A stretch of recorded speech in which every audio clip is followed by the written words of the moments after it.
because we believe that the less taxes we pay with the deficit we have now of $3.5 billion is only going to grow worse. So how could we ever get at the $500 million needed to repair the bridges in this province? The only way I know is for the last 6 years, the federal government has taken $841 million in taxes. They've given back $31 million. And the government across this room for the last 3 years said to the Liberal Party over here, go after your federal cousins in Ottawa to get us some of these tax dollars back here in this province. Well, now I'm saying back across to this government, across the room, it's your turn to go after your federal cousins in this country to get more taxes for our road repairs in this province. Because I don't know, and I don't think anybody else knows, where the money's going to come from to fix our roads, let alone our bridges. We could take a couple of years off from fixing our roads at a couple of $100 million per year, and we could put it into the bridges. We would have fine bridges, but where would the roads be? We got no roads to the bridges. So anyway, Mr. Speaker, I mean, that's the way I see it. That's the way the people see it that I represent in Digby, Annapolis. And I must give credit for this past year. We have been getting some more better gravel onto our roads, and I thank the government for doing that, helping us out to change that mud on our dirt roads to gravel, and the people truly appreciate that. If there was only something we could find to do with those damned alders on each side of that road that they're putting the gravel on, we might have something. We might come ahead there a little on our gravel roads. But anyway, in closing, Mr. Speaker, I just, that's all I can stress about it. I don't know where the money's going to come from to fix these bridges that are in 100 years old, a lot of these bridges, and they're certainly going to get dangerous. 4,100 of them in this province. And the cost that's going to be to fix these, the only place I know it's going to come from, if we don't grow our population and put more people to work in this province, especially in our rural areas, it's got to come from the federal government. And I'm going to leave it for this government across this room to go after those federal cousins in Ottawa to get more of that back. Thank you very much, Mr. Speaker. The honourable member for Pictou West. Well, thank you, Mr. Speaker, and I appreciate this opportunity to debate this resolution that my colleague has brought forward, and it's all to do with bridge infrastructure and the safety of our roads, our bridges, and our overpasses in Nova Scotia. And it certainly came to light with the tragedy that occurred in the province of Quebec on September the 30th. Certainly unexpected that an overpass structure fell there, and unfortunately there was 5 people killed and 6 injured. And I'm sure those drivers were going down the road that day. It was the last thing on their mind, that the road would disappear under them or would fall away. And I understand there's a public inquiry now to try to determine what exactly did happen and why did this overpass bridge structure suddenly collapse. And it was certainly a wake-up call to the folks in the province of Quebec, and it's certainly, I think, a wake-up call here to Nova Scotians and certainly to the Department of Transportation to realize that what had happened there could happen here. And it was a structure that was in that province in Laval was only 35 years old. It was scheduled to last for something like 75 years, and the normal length of time for these structures. So it brings into question, the safety of our overpasses and bridges. Now today, with modern technology, there are ways to test our bridges. So I know the department goes out and does visual inspections and does the hammer test and to see if there's any reverberation or any indication the concrete is not sound. But there is other techniques now that you can test concrete structures with. One of them is laser scanning that takes a picture of the structure.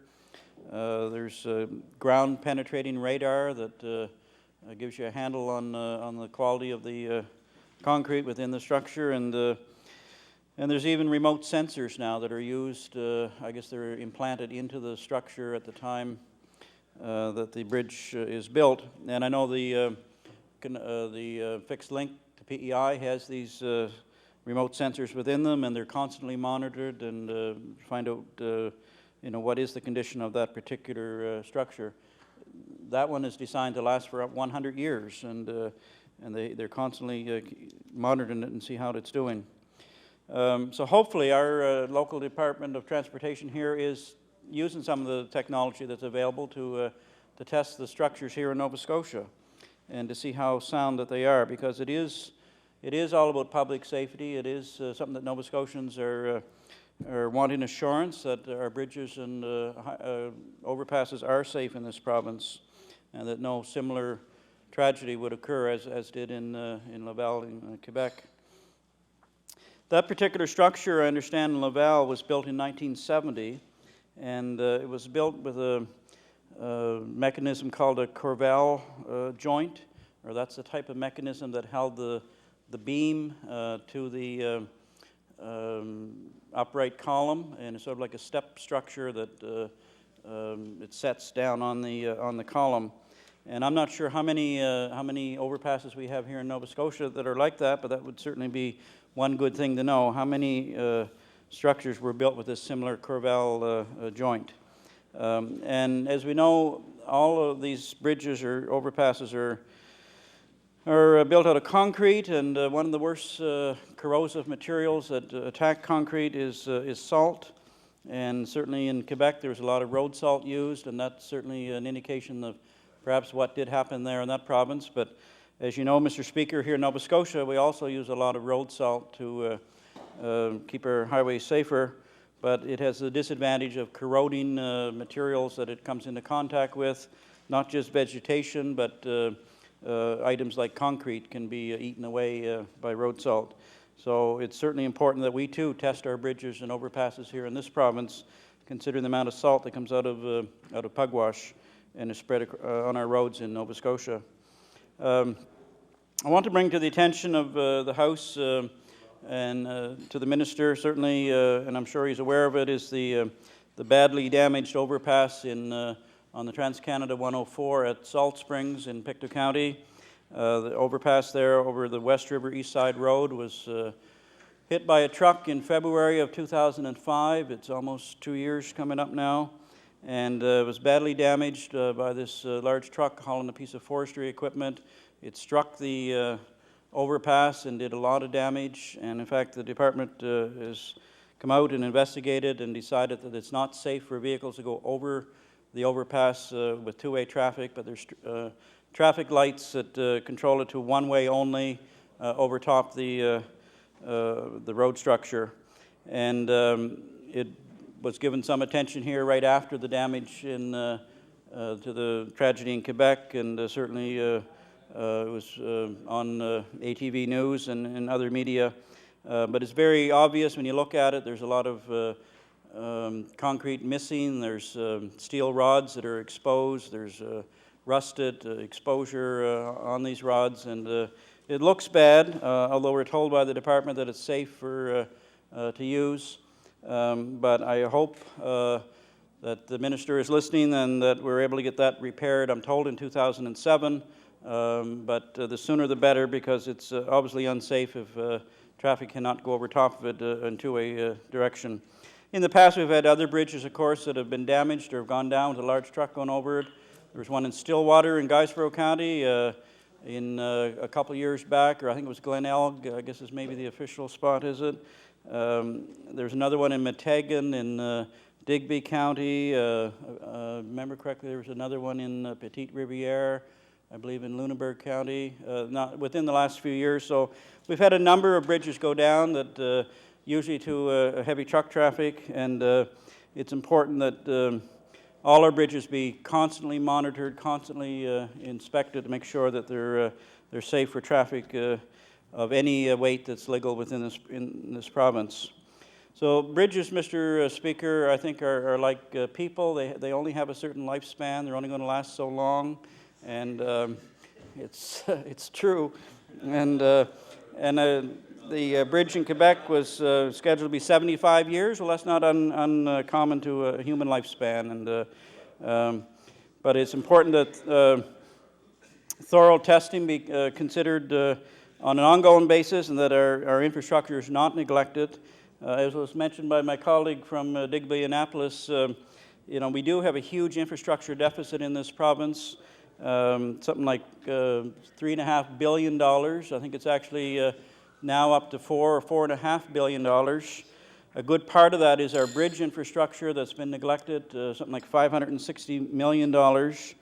And there's over 4,000 bridges in this province, many which are over 100 years old, and it's vital that they be monitored and inspected on a very, very regular basis.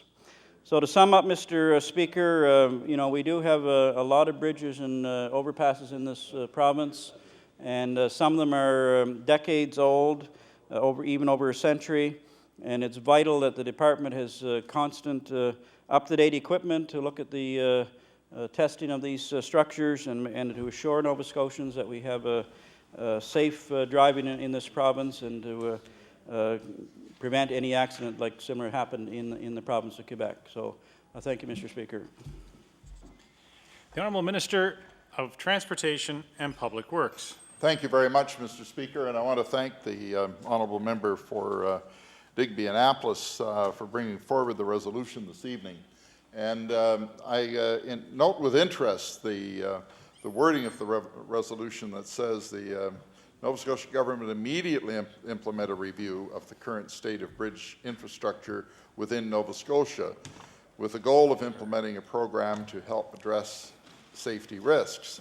Well, Mr. Speaker, the fact is that we have a continuous review underway with respect to the bridges in this province, and they're inspected on a regular basis, and there are various levels of inspection that take place, and various reports that are generated, and those reports help in assigning priorities with respect to work that is done on the bridges. And that work ranges all the way from a complete replacement of a bridge to improvements of the basic painting of bridges and shoring up anything by way of support that's required for the bridges. There's always the challenge of replacement of decks, things of that nature. But, Mr. Speaker, I think really we're debating this issue tonight because of the incident that occurred in the province of Quebec. And I want to assure all honourable members, as well as the people of the province of Nova Scotia, that we are not heavily dependent upon structures such as the one that was in Quebec. We have only one such structure in this province, and that has been inspected immediately after the incident in Quebec, and it was found to be in good shape. But we have commissioned a more detailed inspection of that facility. That is being carried out by SNC Lavalin, and they're doing a detailed inspection, and I hope to have the results of that report in early December, so that we will have a complete analysis of that particular structure.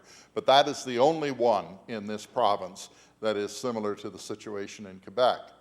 Now, having said that, the honourable member for Pictou West indicated that we have over 4,000 structures in this province, and that is a considerable challenge. The honourable member for Digby Annapolis made reference to the need for us to spend upwards of $400 million a year in capital with respect to the highways of this province in order to put them in the shape that is required, and of course to eliminate all of the bothersome alders along the way. But that is a funding challenge for us. And I'm not going to get into a political debate here this afternoon, but sometimes the messages are confusing with respect to the desire to go ahead and spend more money, but also the desire for us to reduce taxation levels all in the same breath. That having been said, I know that we do carry out a very detailed program. We do a considerable amount of prioritization with respect to the bridges in this province. And I can tell you, Mr. Speaker, that there is quite a list of bridges that have been built over the past number of years. I believe 4 years we have replaced 23 bridges in the province, the average cost of about $1.5 million. That's $36.3 million that have been expended on the replacement of bridges. And that does not in any way relate to the bridges themselves. In the last 6 years, we've spent $154 million on the bridge replacement and construction within the province, and $48 million on bridge maintenance over the last 6 years, and that's at the rate of approximately $8 million a year.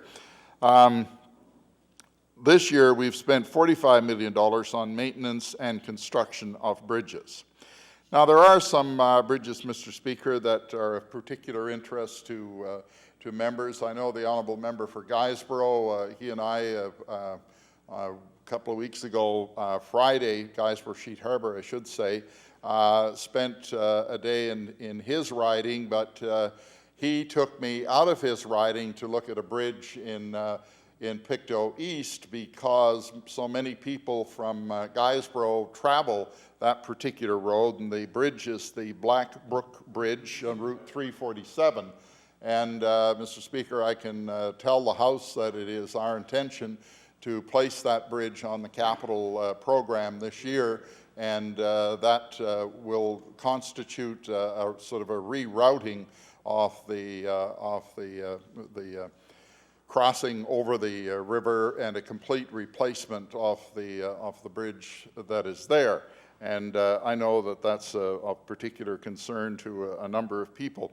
And the other problem we often run into, reference was made to the Stillwater Bridge, and there isn't a great deal we can do about it when somebody decides that they're going to drive a huge truck into the side of a bridge and knock it into the river. There's, we can't do that, or we can't do anything about people that decide they want to burn a bridge down. And when that happens, it complicates an already difficult situation.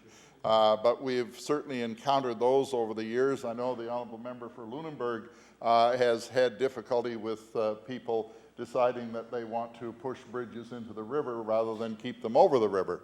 So those are part of the challenges that we encounter as well. But we do have a program. It's a very detailed program. We have 6 crews that deal with bridge work throughout the province, Mr. Speaker, and as funds become available, we will continue with the replacement and the repair of bridges, and of course the very important work of inspecting those bridges to ensure that the appropriate priorities are set.